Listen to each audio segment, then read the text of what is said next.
True cereals. Cereals are grass-like crops that are harvested for their dry seeds. These seeds are often ground to make flour. Cereals provide almost half of all calories consumed in the world. Botanically, true cereals are members of the Poaceae or grass family. Beverages. Beverages like tea and coffee have little nutritive value but are very stimulating and therefore very popular all over the world. Oil-yielding plants.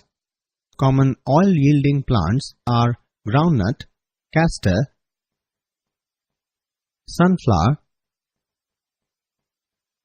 coconut,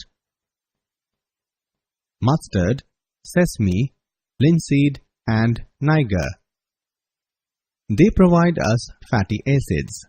Pulses. Pulses like gram, black gram, green gram, pigeon pea, lentil, etc. are rich in proteins. Fiber-yielding crops. Fiber-yielding plants like cotton and jute are of paramount importance and utility. Aromatic vegetable plants. These vegetable products are used to give flavor to food and drinks and are also known as spices. A few important spices of India are ginger, turmeric, cloves, pepper,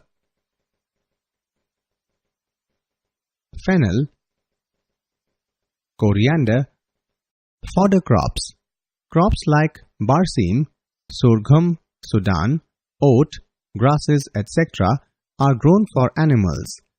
Man is thus dependent upon plants for fulfilling his three primary necessities, that is, food, clothing, and shelter.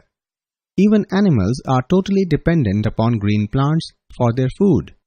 Hence, green plants are the primary source of food.